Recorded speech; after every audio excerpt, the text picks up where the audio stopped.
Art lovers welcome back. आज की इस वीडियो में हम बात करने वाले वैल्यू स्टडी के ऊपर।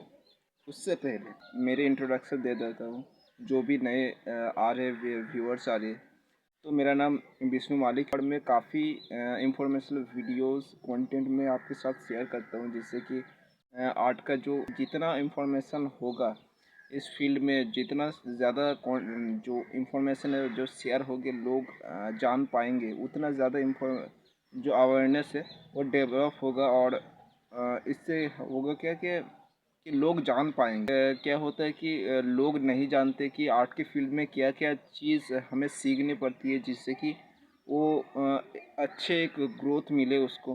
तो मैं इस वीडियो के थ्रू में उसी का जो चयन करूँगा कि जो भी मेरा वीडियोस आती है, आई थिंक आप वीडियो देखते हो और उसको ट्राई भी करते हो, उसको इम्प्लीमेंट भी करते हो, तो उसके लिए शुक्रिया। बट अब अगर नए हो तो आप इस चैनल से जुड़िएगा, क्योंकि मैं बहुत सारे ऐसे कंटेंट बनाता हूँ जो इन्फॉर्मेशन तो होती है, उसके साथ साथ मैं ऐसा भी सोच रहा हूँ कि जो आर्टिस्ट को जो हेल्प करे, जो उसको एक सपोर्ट की तरह, एक भाई की तरह देखे।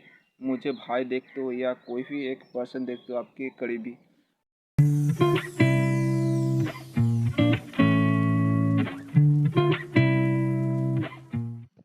तो यहाँ पे मैं अलग अलग शेड्स के पेंसिल यूज़ करूँगा। यहाँ पे मैं यूज़ कर रहा हूँ एच बी पेंसिल, ये वाले जो वैल्यू स्टडी करने के लिए। और यहाँ पे ये 6B पेंसिल है, और साथ ही साथ ये 10B पेंसिल है।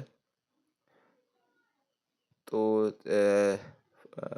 आई थिंक 4 to 3 जो सेट का पेंसिल होगा तो आप कर सकते हो वैल्यू स्टडी को। तो यहाँ पे 12B है, और साथ साथ ये 2B, और एक है वो है HB। हाँ, और HB में बताया हूँ, ठीक है, गलती ये था। यहाँ पे नीडेबल इरेजर का यूज़ कर रहा हूँ। तो ये जो पुराना हो चुका है तो वो दिखाना भी ज़रूरत है। तो कोई भी ब्रांड का आप देख सकते हो, नीडेबल इरेजर कोई भी ई कॉमर्स प्लेटफॉर्म में आपको मिल जाएगी। नीडेबल्स इरेजर आप सर्च कर सकते हो। तो यहाँ पे मैं डार्क पेंसिल का यूज़ करने वाला हूँ, कर रहा हूँ यहाँ पे। तो फर्स्ट लेयर में हम डार्क पेंसिल से शेड करते हैं। उसके बाद स्टेप वाइज हमें जो लाइट पेंसिल पे शिफ्ट करनी होती है। तो 12B सबसे ज़्यादा डार्क है, तो मैं उसको यूज़ कर रहा हूँ। 10B है बट 12B ज़्यादा डार्क है, तो वहाँ पे। और यहाँ पे थोड़ा सा सैंड पेपर के ऊपर मैं रब कर रहा हूँ, जिससे कि वो साफ़ अच्छे तरह से हो और पेपर की जो पोर्स है वो अच्छे तरीके से फिलअप हो। और रफ़ पेपर में तो और भी ज़्यादा मुश्किल आती है उसको फिलअप करने के लिए। ज़्यादा रफ़ नहीं है ये 140 GSM का एक स्केचबुक है, तो उससे ही मैं निकाला हूँ।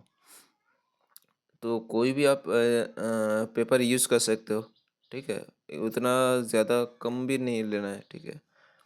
45 GSM या 95 या कोई भी कम, 100 से कम जो भी आती है वो थोड़ा सा कमज़ोर होती है, लेयर अच्छे से नहीं ले पाती।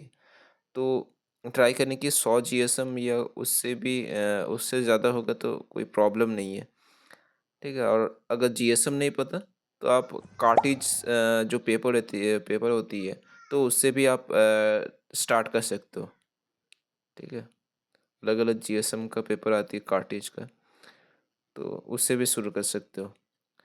तो मैं लाइट पेंसिल का यूज़ कर रहा हूँ, आप देख रहे होगे। मैं डार्क पेंसिल का यूज़ किया, उसके बाद लाइट कर रहा हूँ यहाँ पे। यह 2B है।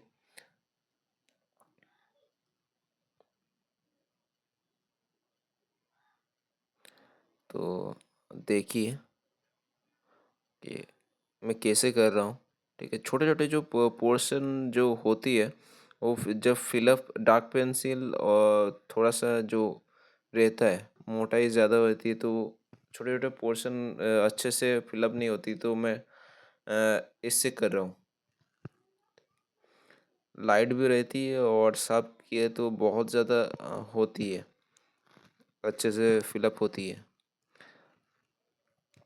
आपको ट्राई करनी है कि जो वाइट स्पॉट है उसको कम लाना, ठीक है। ये वाले जो पूरी स्टडी में आपको ट्राई करनी है। तो यहाँ पे और भी छोटे छोटे जो माइन्यूट जो होती है वाइट स्पॉट है, उसको आप HB से उसको फिलअप करने की ट्राई करो। वो अच्छे से आपको कर सकते हो उससे। तो फास्ट फॉरवर्ड में देखा हूँ उतना ज़्यादा कुछ जानने वाले पे कोई चीज़ नहीं है, ठीक है। आप इजीली कर सकते हो, इस ये वाले जो स्टडी आप इजीली कर सकते हो।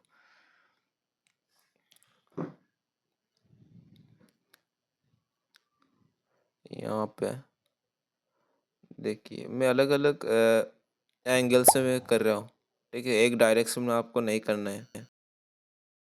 और ये जो स्टडी है आप बड़ा भी कर सकते हो। यहाँ पे मैं छोटा लिया हूँ कि जितना उतना ज़्यादा बड़ा ना हो और वीडियो का जो लेंथी ना हो। मैं छोटे डेमोन्स्ट्रेशन में समझा सकूँ यहाँ पे। तो अगेन मैं 12B का यूज़ कर रहा हूँ यहाँ पे डार्क करने के लिए।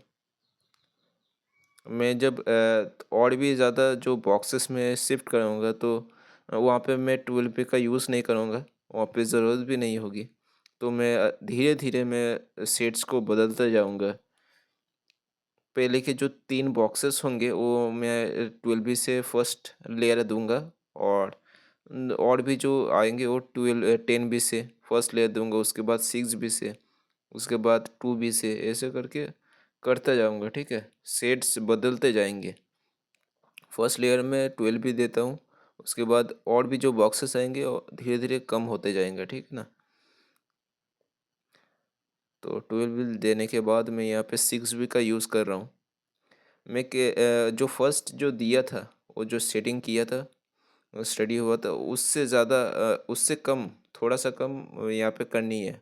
उस वाले फर्स्ट वाले बॉक्स से थोड़ा सा लाइट करनी है मुझके। तो ए वाले स्टडी में ऐसा ही होता है, ठीक है। वैल्यू स्टडी में आपको डार्क टू लाइट एक स्मूथ ट्रांजिशन दिखानी है। तो थोड़ा थोड़ा करके आपको देखते भी जानी है कि कहाँ पे क्या आपको स्पॉट दिख रही है, ब्लैक एंड वाइट स्पॉट। और जहाँ पे ब्लैक स्पॉट रहती है वहाँ पे आप नीडेबल इरेजर का यूज़ कर सकते हो। और वीडियो में आपको दिख रही होगी कि बहुत ज़्यादा मेसी लग रही है, बहुत ज़्यादा ब्लैक स्पॉट है, बट वीडियो में आपको दिख रही है, ठीक है। अगर मैं अभी की बात करूँ तो मैं देख रहा हूँ कि ज़्यादा नहीं है, ठीक है। वो थोड़ा सा साइन कर रहा है तो इसीलिए वो आपको वैसा दिख रहा होगा, क्योंकि एक डायरेक्शन में लाइट पड़ रही है तो वैसा होगा ही। चारकोल में ऐसा नहीं होता है, बट अगर चारकोल आपके पास है, चारकोल से भी स्टडी कर सकते हो, ठीक है। चारकोल बहुत ज़्यादा डार्क रहती है और ग्राफाइट से ग्राफाइट जैसा आप साइन नहीं करता, ठीक है। चारकोल उसका भी यूज़ कर सकते हो। बस इतना ही है कि वो बहुत ज़्यादा मेसी होने के चांसेस रहती है। तो यहाँ पे मैं यूज़ कर रहा अ, फिर से मैं 12B का यूज़ करूँगा डार्क करने के लिए। और जल्दी जल्दी दिखा रहा हूँ यहाँ पे, समझ गए हो कि कैसे मैं कर रहा हूँ। तो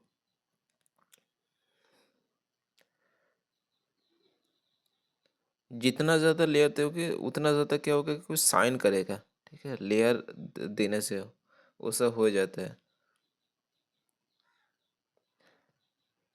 तो आपको ट्राई करने के लेयर वाइज जाना है। एक बार में उसको सेट करने के, उसको डार्क करने के लिए ट्राई मत कीजिएगा, उसके बहुत सारे डिफेक्ट्स रहती है। और उसको आपको ध्यान में रखनी होगी,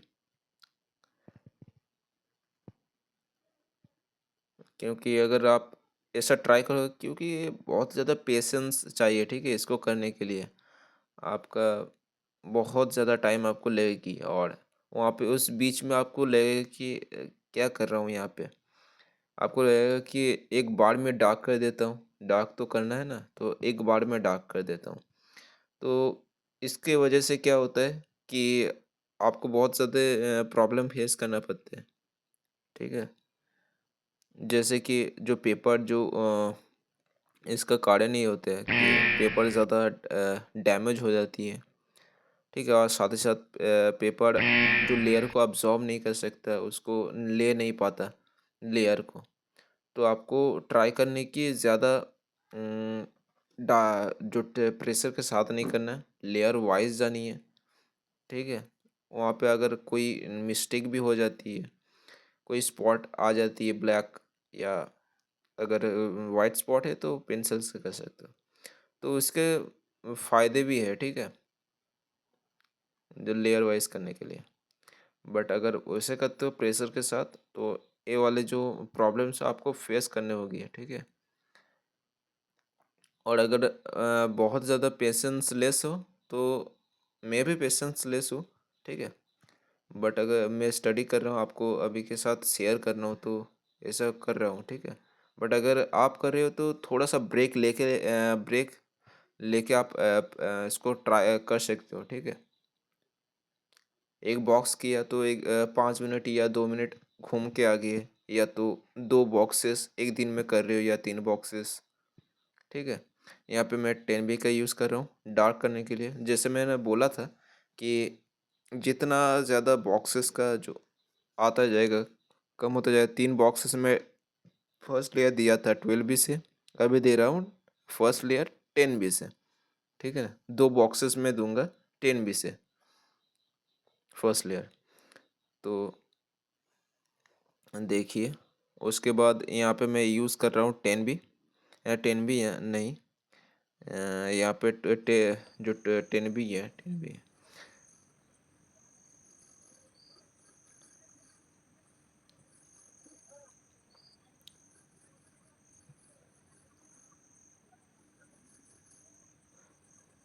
तो फिर से मैं 10B का यूज़ कर रहा हूँ यहाँ पे फर्स्ट लेयर देने के लिए।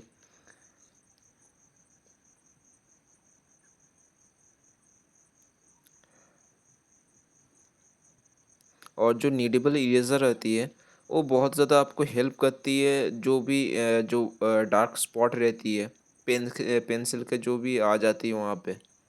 अगर करोगे तो तभी आपको मिस्टेक दिखेगी, आपको तभी उसका फ़ील एहसास होगा कि क्या मैं बोलने की ट्राई कर रहा हूँ कि ब्लैक स्पॉट, व्हाइट स्पॉट। अगर ट्राई करोगे तो आपको ईज़िली उसको फ़ील करने की, उसको एहसास करने के लिए आएगा, ठीक है? तो नीडेबल इरेज़र से जो भी है और डार्क स्पॉट उसको इरेज़ करनी है, ठीक है? नीडेबल इरेज़र सिर्फ़ इरेज़ करने के लिए नहीं होता। कोई भी वैल्यू को उसको कम करने के लिए, उस वैल्यू को घटाने के लिए वो काम में आती है नीडेबल इरेज़र।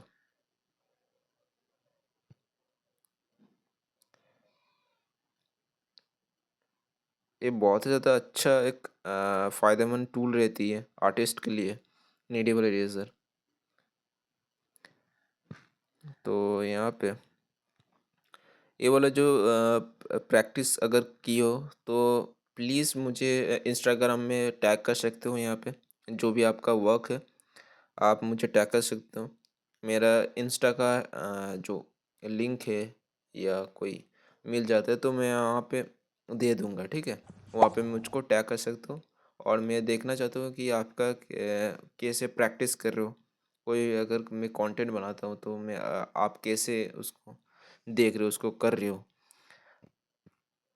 और अगर आप शेडिंग पहली बार कर रहे हो, तो और फिर भी देख रहे हो, ठीक है, शेडिंग नहीं आती, और इसके कारण देख रहे हो कि इससे बहुत ज़्यादा शेडिंग इम्प्रूव हो गया, तो ऐसे भी होगा, ठीक है? बट क्या होगा कि आपको जो भी इनिशियल जो और भी शेडिंग की टिप्स होती है उसको आपको फॉलो करनी होगी, ठीक है ना?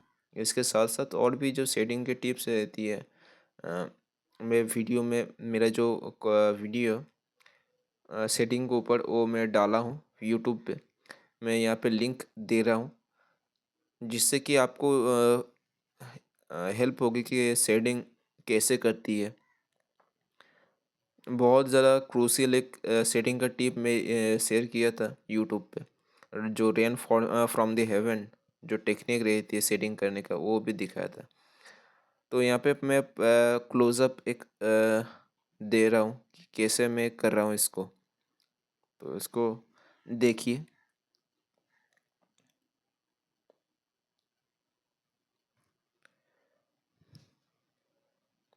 तो यहाँ पे मैं एच बी पेंसिल यूज़ कर रहा हूँ। अगर आपको दिख रही होगी कि कोई डार्क पेंसिल है या उसका लीड बहुत ज़्यादा मोटा है, ऐसा नहीं है। एच बी पेंसिल है, क्लोजअप से देख रहा हूँ तो मोटा ही लग रहा है।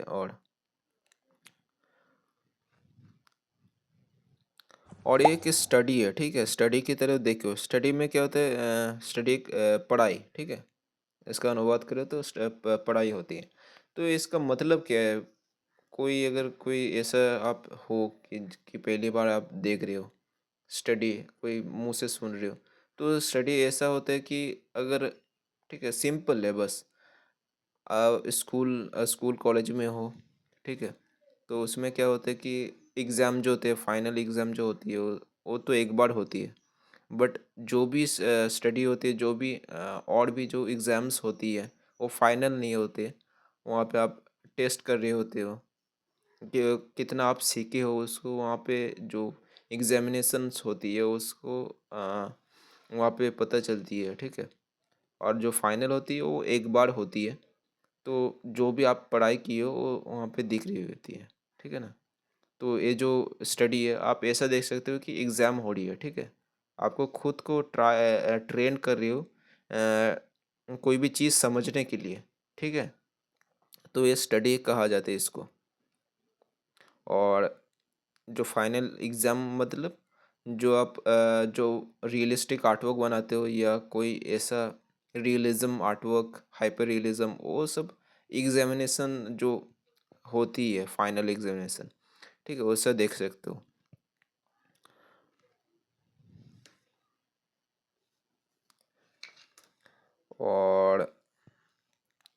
और ये बहुत ज़्यादा पेशेंस लेती है, ठीक है।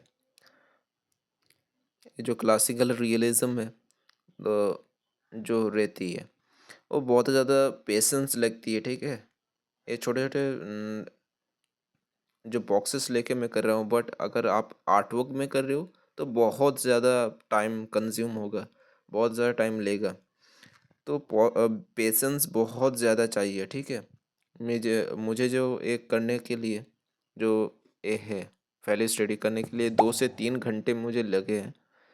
और ये वीडियो आपको कैसी लगी आप बताइएगा कमेंट सेक्शन में। कोई भी डाउट या क्वेश्चन हो तो आप मुझसे पूछ सकते हो। मैं ट्राई करूँगा उसको अच्छे तरीके से उसको रिप्लाई देना, उसको आंसर देना। तो आज के लिए इतना ही। Love art and live art. Thank you for watching. Stay connected.